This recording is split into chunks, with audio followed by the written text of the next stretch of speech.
Bab 421. Kamu tidak membenciku. Di depan ada yang membawa jalan, tetapi setelah beberapa saat dia berhenti, dan kemudian berkata, "Nona Audrey, Tuan Muda Ye mengatakan hanya perlu membawamu sampai sini saja."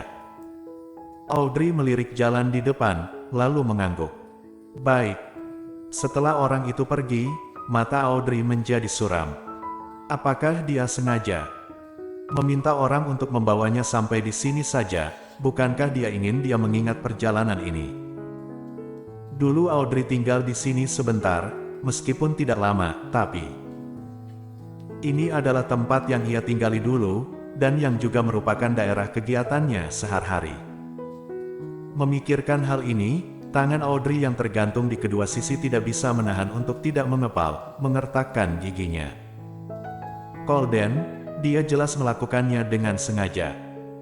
Audrey menarik napas dalam-dalam, mencoba meyakinkan dirinya sendiri untuk menenangkan hatinya, kemudian baru mengambil langkah maju.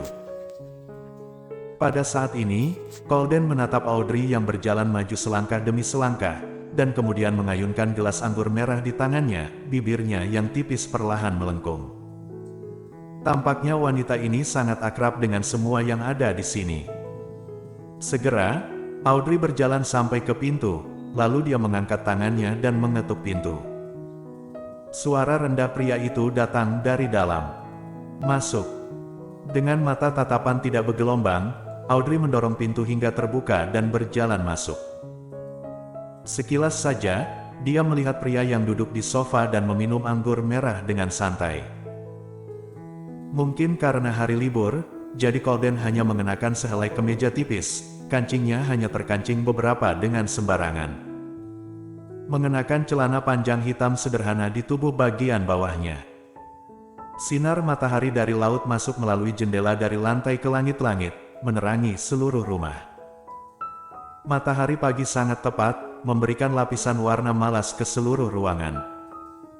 Ekspresi terkejut melintas di bawah mata gelap Audrey.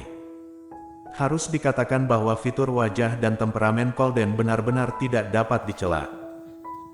Segera, dia mengembalikan suasana hati awalnya, dan kemudian membuka tasnya. "Tuan Ye, apakah kamu sudah sarapan?" Colden memotong kata-katanya, tatapan matanya jatuh ke meja yang ada di depannya. "Makan dulu." Apakah dia bercanda? Dia tidak datang untuk makan. Audrey tersenyum sedikit, membuka tasnya, dan mengeluarkan pira pengukur yang dibawanya. "Tuan Ye, aku masih memiliki hal yang perlu dilakukan nanti, jadi mari kita membuat keputusan cepat." Arti dari kalimat ini adalah berharap Colden akan berdiri, tetapi Colden duduk di sana dan tidak bergerak sama sekali. "Tuan Ye." Audrey mengerutkan kening dan berteriak lagi. Colden mengangkat bibirnya, membuat keputusan cepat. Nona Audrey begitu tergesa-gesa, apakah ingin bergegas pergi kencan? "Tidak. Kalau begitu duduklah dan sarapan bersamaku." "Audrey, Tuan Ye." "Apa?" Mata jahat Colden jatuh dengan tepat ke wajahnya, bahkan tidak ada waktu untuk sarapan. "Kalau tidak, aku akan menemanimu melakukan apa yang ingin kamu lakukan." Biarkan dia pergi ke sekolah untuk mencari Glenn, dia hanya akan setuju jika dia sudah gila. Pada akhirnya, Audrey hanya bisa berkompromi, menyimpan pita pengukur itu, dan kemudian duduk di hadapan Colden. Sarapan disiapkan dengan baik, seolah-olah dia tahu bahwa dia akan datang. Hanya saja Audrey sudah sarapan di rumah, tetapi dia tahu bahwa Colden pasti akan melakukan apa yang ingin dia lakukan, jadi dia tidak ingin untuk repot-repot berdebat, mengambil sandwich dan menggigitnya. Hanya berharap setelah makan sarapan ini, ia dapat membuat keputusan cepat dan kembali. Waktu untuk menemani Glenn memang sudah sangat sedikit, dan dia merasa sangat terganggu oleh Colden.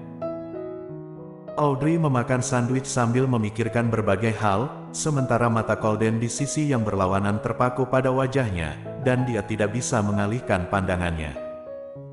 Dia benar-benar sudah berubah terlalu banyak. Dia sekarang lebih tenang dan lebih cantik dari sebelumnya. Seolah terlahir kembali. Baginya, Audrey seperti ini sangat luar biasa. Tapi itu juga membuatnya sakit kepala. Audrey sedang memikirkan banyak hal, dan tiba-tiba merasa bahwa garis pandang yang panas jatuh ke tubuhnya. Dia berhenti sejenak, lalu mengangkat kepalanya dan kebetulan bertabrakan dengan mata hitam pekat Colden. Tatapan mereka bertabrakan, Colden tidak canggung sama sekali, dan justru menatapnya lebih tepat. Mata itu sangat eksplisit dan sangat panas. Hati Audrey bergetar, dan tiba-tiba dia kehilangan niat untuk makan. Kemudian dia meletakkan sandwich di tangannya dan berkata dengan sungguh-sungguh, "Aku sudah kenyang, Tuan Ye, bisakah kita mulai sekarang?" "Kapan saja bisa. Colden tampak seperti terserah kamu saja." Namun, dia masih duduk di sana dengan malas, tidak bergerak. Apakah ingin memintanya yang pergi ke sana sendirian? Audrey berdiri sambil mengerutkan alisnya, mengeluarkan pita pengukur itu lagi, dan pergi ke sana sendiri. Lagi pula, setelah mengambil data ukuran tubuhnya, dia akan langsung pergi. Dia melangkah maju dan akhirnya bertanya, "Tuan Ye, bisakah kamu berdiri?" "Berdiri." Colden mengangkat alisnya. Audrey tersenyum sedikit, 1 menit saja sudah cukup. Setelah dia selesai berbicara, dia menunggu dengan sabar. Detik berikutnya, Colden meletakkan cangkirnya, dan kakinya yang lurus dan kencang akhirnya berdiri. Awalnya, Audrey berada agak jauh darinya, tetapi ketika Colden berdiri, sepertinya disengaja ia berpindah ke arahnya dengan jarak yang cukup banyak, hampir menempel dengannya. Colden dengan tangan dan kaki yang panjang, berdiri di depan Audrey, dan semua aura maskulinnya tanpa syarat menekannya dan menyelimutinya. Napas seperti itu. Meskipun bertahun-tahun berlalu, Audrey masih sedikit ketakutan. Bola matanya mengecil, dan ketika dia akan mundur beberapa langkah untuk menjaga jarak darinya, satu tangan merangkul pinggang rampingnya.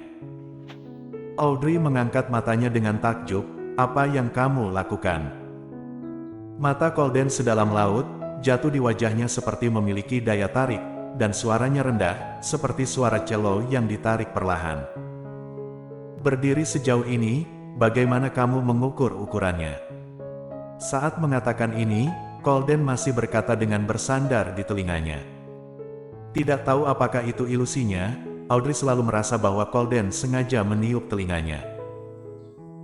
Perilaku seperti itu sangat menjengkelkan Audrey, dan kemudian dia mendengar detak jantungnya mulai berdenyut dengan putus asa, tetapi selain itu, dia masih memiliki rasa penghinaan yang berat.